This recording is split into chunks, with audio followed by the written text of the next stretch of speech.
بسم اللہ الرحمن الرحیم۔ نہ روبے بادشاہی تھا نہ فر تاجداری تھی، محمد کی قیادت میں خدا کی شرع جاری تھی۔ نہ شانیں تھیں دکھاوے کی، نہ پوشاک نمائش کی، نہ تمہیدیں تفاخر کی، نہ ترکیب ستائش کی۔ کمر باندھے ہوئے سرکار حریت کے درباری، مسلسل کر رہے تھے آج چشمے فیض کے جاری۔ شاہنامہ اسلام۔ اگر میں ایک جملے میں اس تمام کی وضاحت کروں تو میں کہوں گی کہ حفیظ جالندھری نے اس اسلامی معاشرے کی تصویر کشی کی ہے جو حضرت محمد صلی اللہ علیہ وسلم کی تعلیمات کی روشنی میں تشکیل پایا اور جو بہت سی اخلاقی خوبیوں کا حامل تھا۔ ایک حوالہ جو آپ ان تمام اشعار میں دے سکتے ہیں ارشاد نبوی ہے: اے لوگو تمہارا رب ایک ہے، تمہارا باپ بھی ایک ہے۔ کسی عربی کو کسی اجمی پر اور کسی اجمی کو کسی عربی پر فضیلت نہیں ہے، کسی کالے کو کسی گورے پر اور کسی گورے کو کسی کالے پر فضیلت نہیں ہے، ہاں البتہ تقویٰ کی بنیاد پر۔ بقول اقبال: ایک ہی صف میں کھڑے ہو گئے محمود و ایاز، نہ کوئی بندہ رہا نہ بندہ نواز۔ یہ اشعار شاہنامہ اسلام سے لیے گئے ہیں۔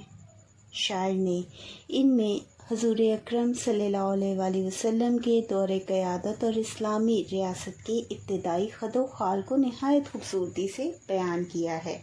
شاعر کا کہنا ہے کہ اسلام کے آغاز میں کوئی دنیاوی بادشاہت یا تخت و تاج نہیں تھا۔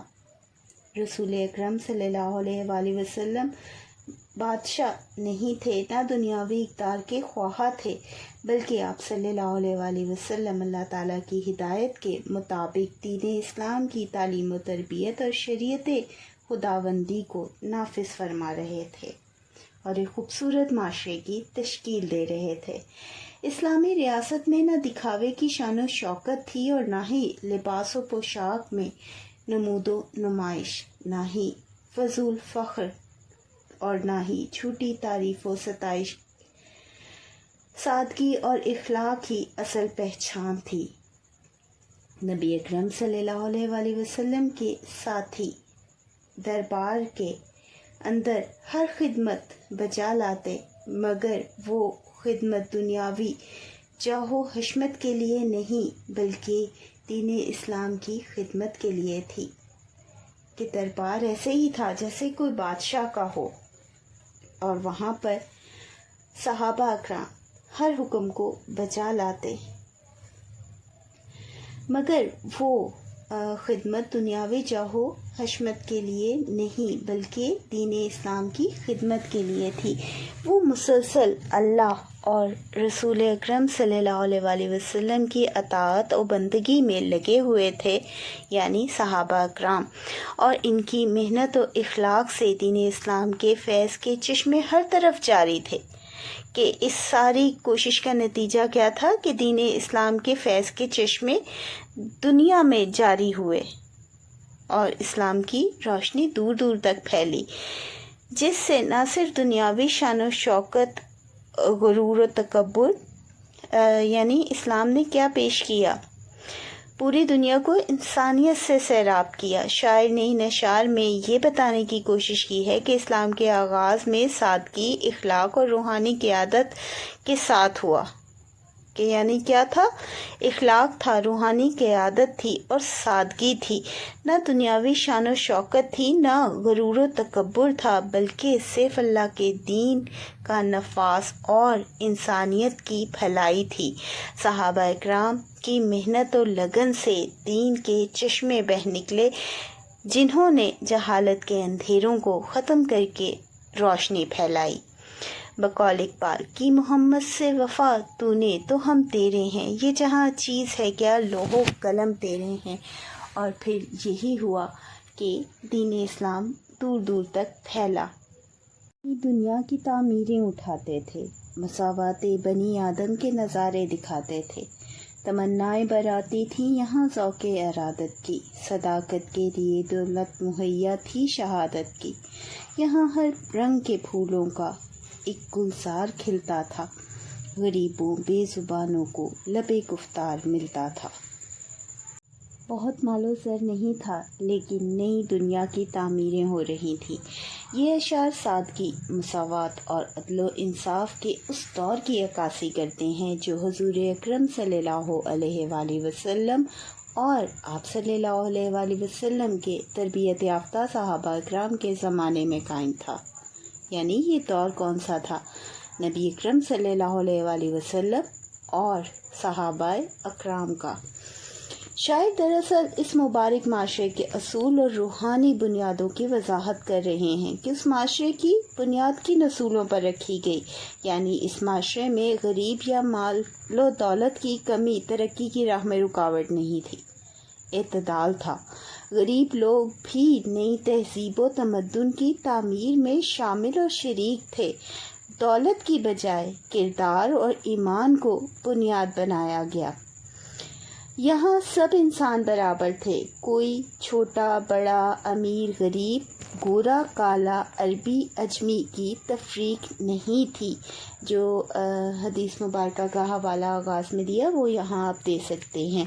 ہر جگہ مساوات آدم یعنی انسانیت کا عملی مظاہرہ تھا۔ انسانیت تھی اس معاشرے میں۔ اتنا خوبصورت اور بلند کردار والا معاشرہ تھا۔ لوگوں کی خواہشات محض دنیاوی لذت یا مال و دولت کے لیے نہیں تھی کہ یہ دنیا کی ہوس، مال و دولت کی لذت ان کا مقصد نہیں تھا، بلکہ اللہ اور رسول اکرم صلی اللہ علیہ وآلہ وسلم کی رضا کے لیے پوری ہوتی تھی۔ ان کے عقیدے ہی ان کی تمنا کو حقیقت میں بدل دیتے تھے۔ یہاں سچائی اور حق کی قیادت سب کے لیے تھی۔ کچھ قربان کرنے کا جذبہ تھا، یہاں تک کہ اپنی جانیں بھی قربان کر دینا باعث فخر سمجھا جاتا تھا۔ یعنی شہادت کے جذبے سے سرشار تھے۔ دین اسلام کی راہ میں شہادت کو دولت و ایمان جانا جاتا تھا، یعنی یہ مقام تھا۔ اس معاشرے میں مختلف قوموں، قبیلوں اور زبانوں کے لوگ ایک ساتھ جمع تھے۔ یعنی یہ جو معاشرہ تشکیل پایا، اس میں بہت سی قبیلوں اور قوموں کے لوگ تھے جو دائرہ اسلام میں داخل ہوئے۔ ان میں یگانیت اور اتحاد نے ایک ایسا باغ بنا دیا تھا جس میں ہر رنگ کے خوشبودار پھول کھلے ہوئے تھے۔ یعنی یہ سب ایک ہو گئے تھے۔ اتنا خوبصورت معاشرہ تھا۔ یعنی یہاں غریب اور کمزور طبقہ بھی بولنے اور اپنی بات کہنے کے قابل ہو گیا تھا کہ ہر ایک کو اپنی رائے کے اظہار کا موقع ملتا، اور کوئی کسی پر جو تھا حکمران نہیں تھا۔ ان کو عزت و وقار اور اظہار کی آزادی نصیب تھی۔ یہ اشعار اسلامی معاشرے کی ان خوبیوں کو اجاگر کرتے ہیں جس کی بنیاد عدل، مساوات، صداقت اور قربانی پر تھی۔ اس دور میں غریب اور امیر سب برابر مقام رکھتے تھے، اور دین کی روشنی میں ہر انسان کو عزت اور حق کے اظہار نصیب ہوا تھا۔ ایک ہی صف میں کھڑے ہو گئے محمود و ایاز، نہ کوئی بندہ رہا نہ بندہ نواز۔ نے سیکھا مطلع الانوار ہو جانا، نصیبے کو جگانا، دولت بیدار ہو جانا۔ یہاں تسکین و راحت پائی جاتی تھی آفت کے ماروں میں۔ یہاں سیکھا خوشی کا مسکرانا سوگواروں نے۔ یہاں پسماندگی نے درس پایا شہ سواری کا۔ یہاں حاصل تھا محکوموں کا رتبہ شہر جاری کا۔ سے مثالی سرزمین اور اسلامی معاشرے کے ابتدائی دور کی تصویر کشی کرتے ہیں جہاں عدل و مساوات، بھائی چارے کا دور دورہ تھا۔ شاعر نے یہاں کی مٹی، فضا اور اقدار کو علامتی انداز میں پیش کیا ہے۔ یعنی بنیادی طور پر ہمیں کیا دیکھنے کو ملتا ہے کہ یہاں کی مٹی، فضا اور اقدار ایک علامت کے طور پر پیش کیے جا رہے ہیں۔ شاعر کا کہنا ہے کہ اس سرزمین کی مٹی میں نورانی تاثیر تھی، جہاں اندھیروں میں روشنی اور محرومی میں خوشحالی بیدار ہوئی۔ یہاں کے ماحول نے قسمتوں کو جگایا اور غریبوں ناداروں کو دولت اور عزت دی کہ جو غریب تھے، نادار تھے، وہ بھی دولت بھی انہیں حاصل ہوئی اور عزت و مقام بھی حاصل ہوا۔ یہاں کی مٹی میں ایسی نورانی تاثیر تھی کہ اندھیروں میں روشنی پھیل گئی۔ یہاں وہ لوگ جو مصیبتوں اور آفتوں کے مارے تھے سکون اور راحت پاتے تھے۔ دکھ سہنے والے اور غمزدہ افراد نے یہاں مسکرانا اور خوش رہنا سیکھا۔ اس معاشرے نے دکھ کو راحت میں بدل دیا۔ یہ معاشرہ اتنا مثالی تھا کہ پسماندہ اور دبے کچلے افراد نے بھی بادشاہوں جیسی عزت اور حیثیت پائی، محکوموں کو بھی حاکموں جیسا رتبہ ملا۔ مساوات اور عدل کے اصول نے غلاموں اور کمزوروں کو شہریار بنا دیا۔ یہ اشعار اس معاشرتی نظام کو بیان کرتے ہیں جہاں ظلم و ناانصافی نہیں تھی، یہاں محروموں کو عزت، غمزدہ کو سکون اور محکوم کو حکمرانوں کا درجہ ملا۔ ایسا مثالی معاشرہ جو نبی اکرم صلی اللہ علیہ وآلہ وسلم کی تعلیمات کی روشنی میں تشکیل پایا۔ شاعر دراصل اسلام کے ابتدائی عہد حضور اکرم صلی اللہ علیہ وآلہ وسلم کے قائم کردہ ریاست مدینہ اور اس کے عدل و مساوات کے اصولوں کو خراج تحسین پیش کر رہے ہیں۔ جہاں دولت سے رغبت تھی نہ غربت سے بیداری، کہ دولت مند کو تھا رشک استغنائے ناداری۔ یہاں بندے تھے قائم حق پرستی، حق پسندی پر، لیے جاتا تھا ذوق انکساری ان کو بلندی پر۔ مجاہد تھے مگر نام خدا پر کانپ جاتے تھے، کہ زاہد تھے فقط صدق و یقین پر سر جھکاتے تھے۔ یہ اشعار ایسے اسلامی دور اور ماحول کی عکاسی کرتے ہیں جہاں انسانیت اور اخلاقی قدریں سب سے بڑی دولت سمجھی جاتی تھی۔ شاعر مادی دولت اور غربت کے فرق کو بے معنی قرار دیتے ہیں کہ ان کا کیا کہنا ہے کہ دولت اور غربت کے درمیان غریب اور امیر کی تفریق نہیں تھی، اور بتاتے ہیں کہ اصل معیار انسانیت کا، کردار کا اور ایمان کا تھا۔ جو ہم نے آغاز میں بات کی حدیث مبارکہ کی، وہ ہم نے حوالہ یہاں بھی دینا ہے۔ اس دور میں لوگوں کے دل دولت کی حرص سے خالی تھے، کہ ان کے دل میں لالچ نہیں تھا، نہ امارات پر غرور کیا جاتا تھا کہ بہت بڑی جائیداد اور بلند عمارتوں کے اوپر غرور کیا جائے، اور نہ غربت پر شرمندگی کے ایسا یہ معاشرہ تھا کہ غربت میں جو تھے وہ اس پر شرمندہ نہیں تھے، بلکہ دولت مند بھی اس نادار شخص پر رشک کرتے کے ساتھ اپنی زندگی بسر کرتا تھا۔ یعنی حقیقی مقام حرص و ہوس سے بے نیازی میں تھی۔ یہاں کے لوگ حق اور سچائی پر ثابت قدم رہتے تھے، وہ جھوٹ، فریب اور ظلم سے کوسوں دور تھے۔ یہ وہ چیزیں ہیں جو کسی بھی معاشرے کو برائی کی طرف لے جاتی ہے، زوال کی طرف لے جاتی ہے، اور جو نبی پاک صلی اللہ علیہ وآلہ وسلم نے معاشرہ تشکیل دیا اس میں جھوٹ، فریب اور ظلم نہیں تھا، اور وہ اتنا خوبصورت معاشرہ تھا۔ اسلامی اقدار اس قدر خوبصورت اور وسیع ہیں کہ وہاں پر انسانیت کو بلند مقام حاصل ہے۔ ان کی اصل طاقت ان کی عاجزی اور انکساری تھی۔ اصل طاقت کس چیز میں تھی؟ عاجزی میں، انکساری میں، جس کے نتیجے میں اللہ تعالیٰ انہیں بلندی اور عزت عطا فرماتا۔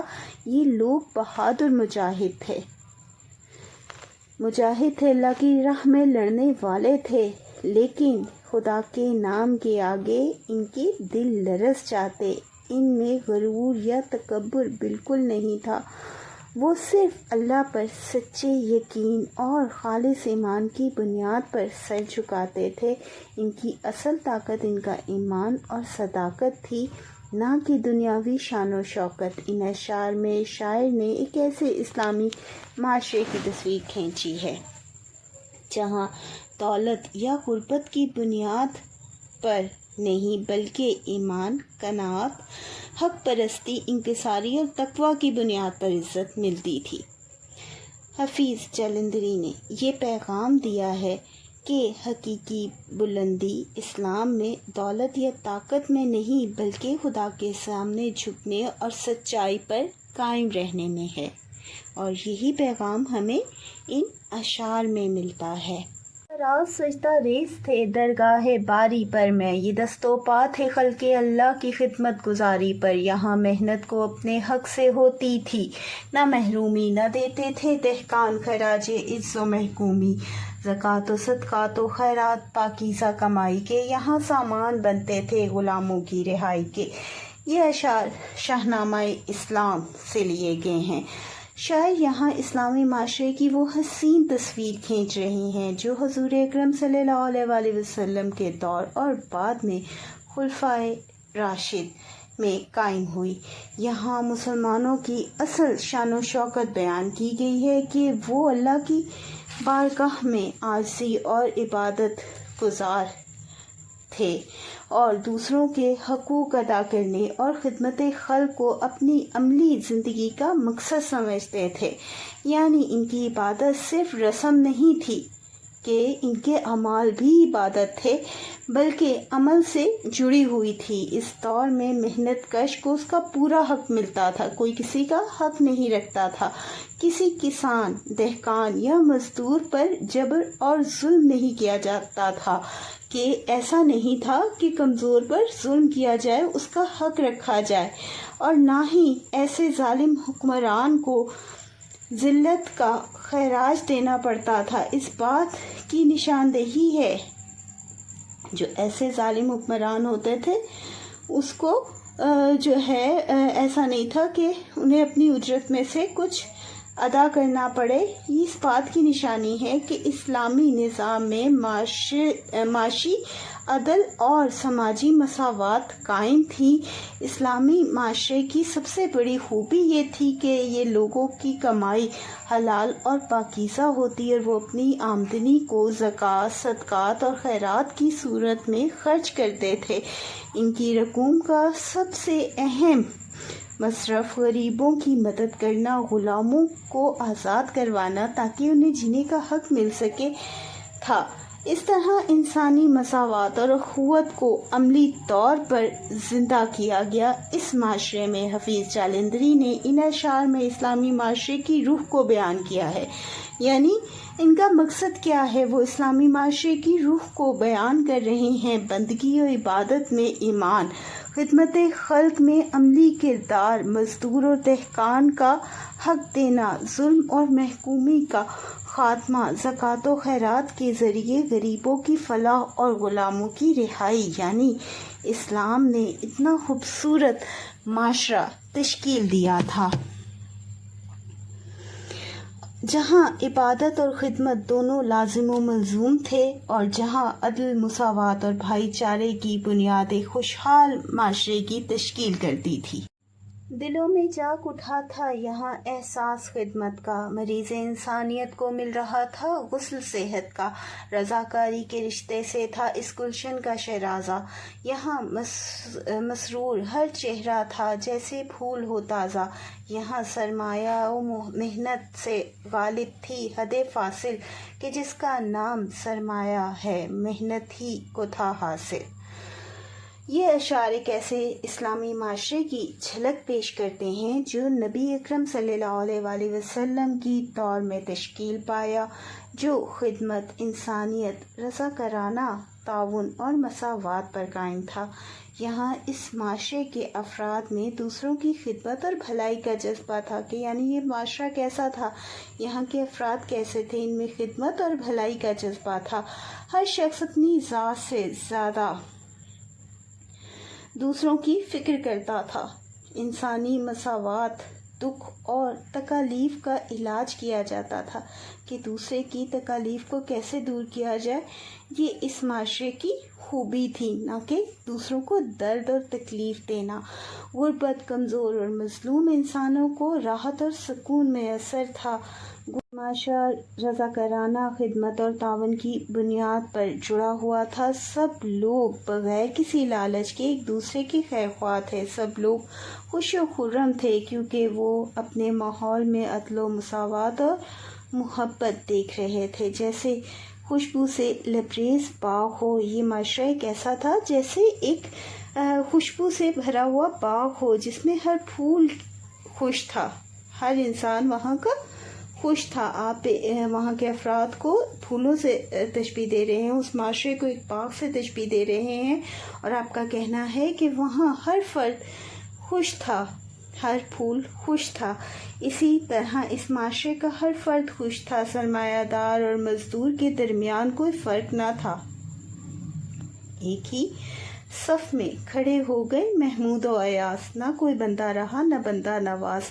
دولت اور محنت میں کوئی مصنوعی یا ظالمانہ تفریق نہیں تھی۔ اصل دولت محنت سے ہی پیدا ہوتی کہ جو زیادہ محنت کرتا اس کا فائدہ محنت کرنے والے کو ہی پہنچتا، کہ اس کی محنت کا فائدہ بھی اسی کو پہنچتا۔ کوئی ایسا نظام نہیں تھا کہ فائدہ کسی اور کو پہنچے، جیسا کہ آج کل کے معاشرے میں ہوتا ہے۔ بیج کوئی بوتا ہے، مشقت کوئی کرتا ہے، اور جس کی وہ زمین ملکیت ہوتی ہے اصل فائدہ اس کو پہنچتا ہے۔ ایسا نظام اس وقت موجود نہیں تھا، اس اسلامی معاشرے میں نہیں تھا۔ سرمایہ صرف استحصال کا ذریعہ نہیں تھا بلکہ محنت اور صلہ تھا۔ ان اشعار میں ایک ایسے معاشرے کا تصور دیا گیا ہے جو خدمت خلق، تعاون، مساوات اور خوشحالی پر قائم تھا۔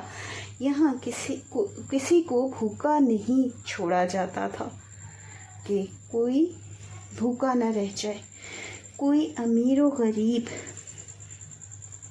کے درمیان فاصلہ نہیں تھا، خلیج نہیں تھی، اور سب انسان محبت اور بھائی چارے سے جیتے تھے۔ یہ اتنا خوبصورت معاشرہ تھا۔ محنت و سرمایہ تھے شیر و شکر دونوں، دفاع جبر شخصی کے لیے سینہ سپر دونوں۔ یہاں اللہ واحد حی و قیوم ان کا حاکم تھا، وہ خالق تھا، وہ رازق تھا، وہی رحمان وہی رحیم تھا۔ یہاں مسجد تھی جس میں نور کے فوارے چلتے تھے، یہاں قرآن تھا جس سے فیض کے دریا ابلتے تھے۔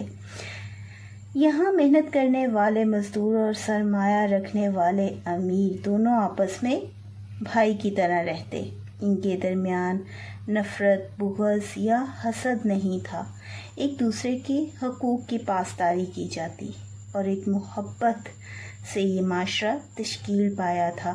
محنت اور سرمایہ دونوں مل کر معاشرتی نظام کو بہتر بناتے تھے، کہ ایک طرف اگر کوئی محنت کرتا ہے اور دوسری طرف کوئی سرمایہ لگاتا ہے تو وہ ایک نظام کو، معاشرتی نظام کو بہتر بنانے کے لیے تھا۔ یہاں امیر ہو یا غریب، مزدور ہو یا سرمایہ دار، سب ایک دوسرے کے ساتھ ظلم و جبر کے خلاف کھڑے ہو جاتے تھے، کہ اگر کوئی کسی کے ساتھ ناانصافی کرتا تھا تو دوسرا اس کے لیے آواز اٹھاتا تھا، امیر بھی غریب بھی، اور وہ ایک ہو کر کھڑے ہو جاتے تھے۔ کوئی بھی ذاتی مفاد کے لیے دوسرے کو دبانے یا غلام بنانے کی کوشش نہیں کرتا تھا، بلکہ یہ تو معاشرہ ایسا تھا جہاں غلاموں کو آزاد کیا جاتا تھا۔ جو اسلام سے پہلے روایت تھی اس رسم کو، اس روایت کو توڑ رہا تھا۔ سب مل کر عدل و انصاف کی حفاظت کرتے تھے، سب کو یہ سکھایا گیا تھا کہ عدل و انصاف قائم ہو اور اس کی حفاظت کے لیے اپنی طرف سے ہر ممکن کوشش کی جائے۔ اس معاشرے میں حقیقی حاکم صرف اللہ تعالیٰ کو مانا جاتا تھا، کہ حکمرانی صرف اللہ کی، اللہ کا نظام نافذ ہوگا۔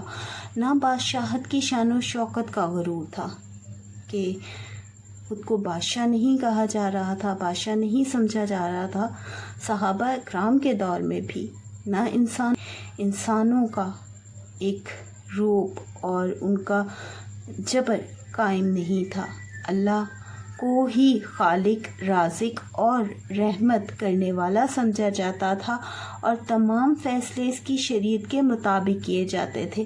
مساجد صرف عبادت گاہیں نہیں تھیں، یہ کہ عبادت ہوتی بلکہ تعلیم بھی دی جاتی، پہلی درس گاہ بھی تھی، بلکہ روحانی روشنی اور تربیت کے مراکز تھے۔ یہاں سے ایمان، اخلاق اور عدل کی روشنی پورے معاشرے میں پھیلتی تھی۔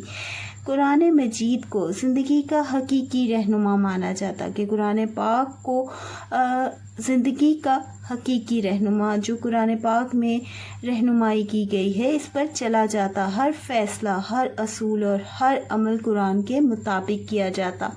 اس لیے قرآن سے علم، ہدایت اور فیض کا دریا بہتا تھا جو سب کو سیراب کرتا تھا۔ یہ اشعار ایک ایسے معاشرے کی تصویر ہیں جہاں محنت اور سرمایہ دشمن نہیں تھے بلکہ ایک دوسرے کے لیے سہارا تھے، ظلم و جبر کے خلاف سب متحد تھے، اللہ کی حاکمیت تسلیم کی جاتی تھی، مساجد روحانی تربیت کا مرکز تھیں اور قرآن ہی کو اصل رہنمائی کا سرچشمہ سمجھا جاتا تھا۔ یہاں وہ کملی والا تھا، محمد صلی اللہ علیہ وآلہ وسلم نام تھا جس کا، جہاں میں صلح و امن آشتی پیغام تھا جس کا، نہ شخصی دولت و حشمت نہ تخت و تاج والا تھا وہ، سرور کونین صلی اللہ علیہ وآلہ وسلم معراج والا تھا۔ شعر میں حضور اکرم صلی اللہ علیہ وآلہ وسلم کی سیرت طیبہ کو بیان کیا گیا ہے۔ حضور اکرم صلی اللہ علیہ وآلہ وسلم کو کملی والا کہا گیا، جو آپ صلی اللہ علیہ وآلہ وسلم کی عاجزی، سادگی اور فکر کا استعارہ ہے۔ آپ صلی اللہ علیہ وآلہ وسلم کا مشن، مقصد انسانیت کے لیے امن، صلح، بھائی چارہ اور محنت کا پیغام تھا۔ آپ صلی اللہ علیہ وآلہ وسلم کی تعلیمات نے ظلم، جبر اور نفرت کو مٹا کر عدل اور مساوات اور بھائی چارے کو عام کیا۔ یہاں شاعر حضور اکرم صلی اللہ علیہ وآلہ وسلم کی دنیاوی زندگی کا نقشہ کھینچ رہے ہیں کہ آپ صلی اللہ علیہ وآلہ وسلم کے پاس نہ دنیاوی دولت تھی، نہ شاہی تخت، نہ سونے چاندی کے خزانے، لیکن اس کے باوجود آپ صلی اللہ علیہ وآلہ وسلم وہ ہستی ہیں جنہیں سرور کونین کا مقام حاصل ہوا۔ اللہ تعالیٰ نے آپ صلی اللہ علیہ وآلہ وسلم کو معراج کا شرف بخشا، جو دنیا کے کسی بادشاہ یا صاحب حشمت کو حاصل نہیں ہوا۔ اس سے ظاہر ہوتا ہے کہ اصل عظمت دنیاوی مال و دولت میں نہیں بلکہ روحانی رفت اور قربت الہی میں ہے۔ اس شعر میں شاعر حضور اکرم صلی اللہ علیہ وآلہ وسلم کی شخصیت کی جامع اور صاف بیان کرتے ہیں۔ آپ صلی اللہ علیہ وآلہ وسلم تمام خوبیوں کا مرکز اور کائنات کے لیے خیر و بھلائی کا سرچشمہ ہیں۔ بے شک آپ صلی اللہ علیہ وآلہ وسلم بہترین اخلاق، احسان، حسن اور محبت کے پیکر تھے۔ آپ صلی اللہ علیہ وآلہ وسلم کی سیرت انسانیت کے لیے ایک کامل نمونہ ہے، جس میں اخلاقی خوبیاں، محبت، رحم دلی اور عدل و انصاف کے تمام پہلو موجود ہیں جو ایک خوبصورت معاشرے کو تشکیل دیتے ہیں۔ یہ اشعار حضور اکرم صلی اللہ علیہ وآلہ وسلم کی عظمت اور رفت کو بیان کرتے ہیں۔ شاعر کا کہنا ہے کہ آپ صلی اللہ علیہ وآلہ وسلم کی شان دنیاوی بادشاہوں سے کہیں بلند تھی، ان سے بہت زیادہ بلند تھی۔ اصل مقصد ان کا یہاں پر یہ کہنا ہے کیونکہ آپ صلی اللہ علیہ وآلہ وسلم نے انسانیت کو امن کا پیغام دیا۔ آپ صلی اللہ علیہ وآلہ وسلم کے اخلاق، احسان اور سیرت جو تھی تمام جہانوں کو، آپ صلی اللہ علیہ وآلہ وسلم کو تمام جہانوں کا سردار کہا گیا اور اللہ کا محبوب آپ صلی اللہ علیہ وآلہ وسلم بنے اپنے اخلاق اور کردار کی وجہ سے۔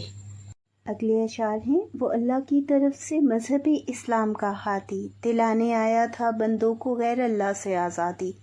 محمد نے دیا انسان کو جوہر حق نیوشی کا، کہ شب ٹھٹھرتی ہوئی تھی مہر چمکتا گرم جوشی کا۔ دماغ و فکر کو علم و عمل کی زندگی دے دی، خیال و روح جسم و جاں کو تابندگی دے دی۔ یہ اشعار نبی اکرم صلی اللہ علیہ وآلہ وسلم کی تعلیمات اور ان کے لائے ہوئے انقلاب پر روشنی ڈالتے ہیں۔ یعنی بنیادی طور پر ہمیں کیا دیکھنے کو ملتا ہے، وہ انقلاب جو آپ صلی اللہ علیہ وسلم کی تعلیمات سے آیا۔ شاعر نے نہایت خوبصورت انداز میں رسول اکرم صلی اللہ علیہ وسلم کے فیضان اور انسانیت کو عطا کی گئی دولت کا ذکر کیا ہے۔ اس شعر میں بتایا گیا ہے کہ نبی اکرم صلی اللہ علیہ وسلم نے انسان کو غور سے سننے اور سمجھنے کا جوہر عطا کیا۔ اس سے مراد ہے کہ آپ صلی اللہ علیہ وسلم نے انسان کو غور و فکر، تدبر اور بات کو سمجھنے کی صلاحیت عطا کی۔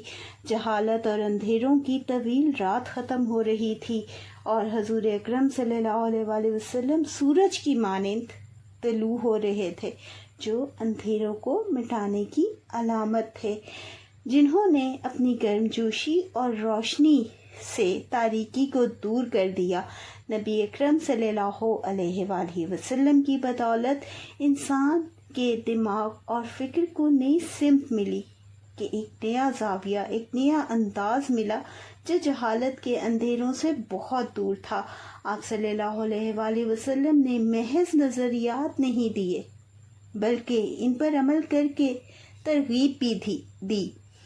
یوں انسان کو سوچ، عمل، روح، جان اور جسم کو ایک نئی روشنی اور تابندگی نصیب ہوئی، یعنی علم صرف کاغذوں تک محدود نہ رہا بلکہ عملی زندگی کا حصہ بن گیا۔ یہاں شاعر نے ایک بڑا نکتہ بیان کیا ہے کہ جو قوت، بصیرت اور حوصلہ بڑے بڑے بادشاہوں اور تاجداروں کو بھی میسر نہ تھا، وہ عام مسلمانوں کو رسول اکرم صلی اللہ علیہ وسلم کی بدولت عطا ہوا، یعنی وہ سوچ، وہ بلند نظریات جو بڑے بڑے تاجداروں یعنی بادشاہوں کو بھی حاصل نہ تھے، وہ فکر کی وسعت حاصل ہوئی۔ اسلامی معاشرے کے عام مسلمانوں کو، مومن کو، یعنی مومن کی نگاہ میں ایمان، یقین اور توکل کی ایسی طاقت پیدا ہو گئی جو دنیاوی طاقت و اقتدار سے بالاتر تھی۔ شاعر حفیظ جلندری یہ پیغام دیتے ہیں کہ نبی اکرم صلی اللہ علیہ وسلم نے انسانیت کو جہالت کی اندھیری رات سے نکالا، کہ انسانیت کو کہاں سے نکالا؟ اندھیری رات سے، اور علم و ہدایت کی روشنی دی، کہ اب علم تھا، ہدایت تھی۔ ہدایت کیا تھی؟ نیک اعمال کی، مساوات کی، عدل کی، انصاف کی، اور علم تھا دنیا کی وسعت کا، گہرائی کا، اللہ تعالیٰ کی وحدانیت کا، جو کہ تمام نظام کائنات میں دیکھنے والے کو محسوس ہوتی ہے، وہ شعور تھا۔ آپ صلی اللہ علیہ وسلم نے انسان کو غور و فکر، عمل، روحانی قوت اور یقین عطا کیا جو کسی دنیاوی بادشاہ کے پاس بھی نہ تھا۔ یوں عام مومن کو وہ بصیرت اور طاقت نصیب ہوئی جو اسے دنیا میں سر بلند کرتی ہے، اور آج تک کرتی رہے گی، اور رہتی دنیا تک کرتی رہے گی اگر ہم ان تعلیمات پر عمل کریں گے تو پھر یہ خوشبختی صلاح عام تھی سارے زمانے کو، نوید عزت و اکرام تھی سارے زمانے کو، قدم زن ہو گیا انسان آزادی کی راہوں پر، فلاح دین و دنیا چھا گئی سب کی نگاہوں پر، یہاں دہقان خود تھا اپنی کشت زیست کا مالک، یہاں مزدور کو حاصل تھی دور عیش و خوشحالی۔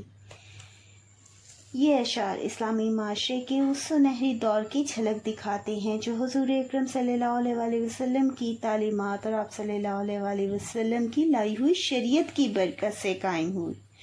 اسلام کی آمد انسانیت کے لیے خوشبختی کا اعلان تھا۔ یہ صرف کسی خاص قوم یا علاقے تک محدود نہیں تھا، بلکہ پوری انسانیت کے لیے عزت و احترام اور بلند رتبے کی خوشخبری تھی۔ اسلام نے انسان کو غلامی، ظلم اور جبر سے آزاد کر کے آزادی کی راہوں پر گامزن کیا۔ اس سے نہ صرف دینی فلاح نصیب ہوئی بلکہ دنیاوی سکون اور کامیابی بھی عام ہوئی۔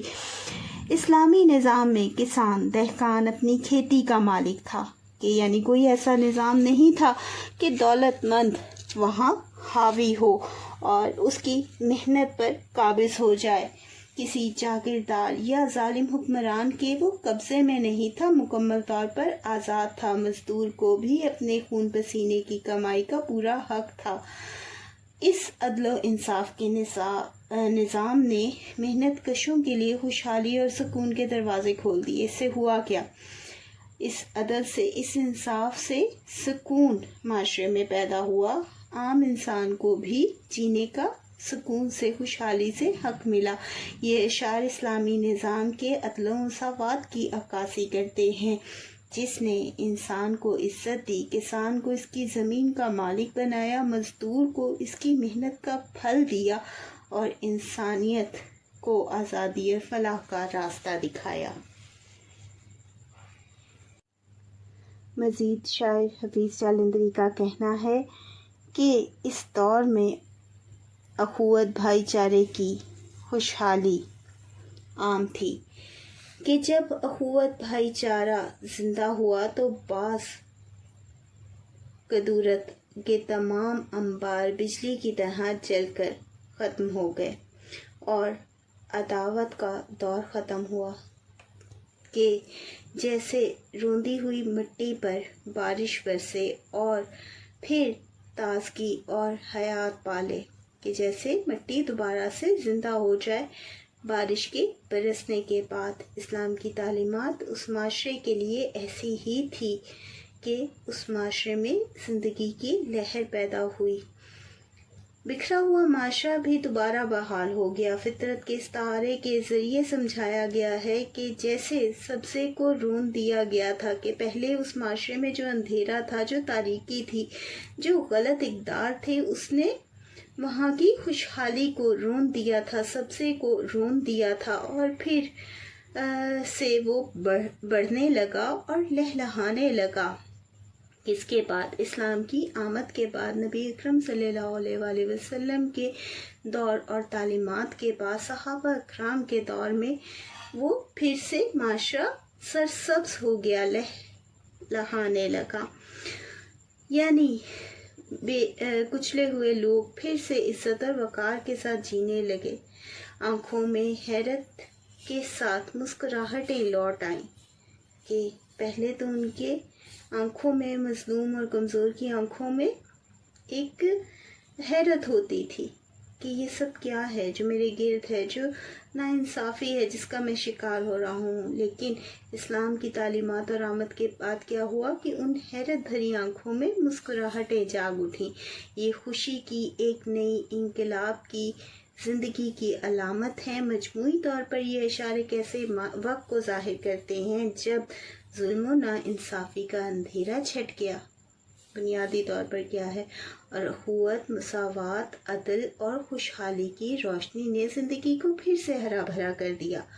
بقول اقبال کہ محمد صلی اللہ علیہ وآلہ وسلم کہ محمد سے وفا تو نے تو ہم تیرے ہیں، یہ جہاں چیز ہے کیا، لوح و قلم تیرے ہیں۔ اور یہی ہوا کہ اسلام کی تعلیمات کے بعد اس دنیا میں خوشحالی آئی، اور اس دنیا میں جینے کا اس معاشرے کے ہر فرد کو حق ملا۔ تو یہی بنیادی مقصد بھی تھا حفیظ جالندھری صاحب کا ان اشعار میں، کہ وہ معاشرہ کیا تھا جو نبی پاک صلی اللہ علیہ وآلہ وسلم کی تعلیمات کے بعد تشکیل پایا، وہ کون سی خوبیاں تھیں جس نے ایک بہت خوبصورت معاشرے کی تشکیل دی اور اندھیروں کو دور کیا اور روشنیوں کی طرف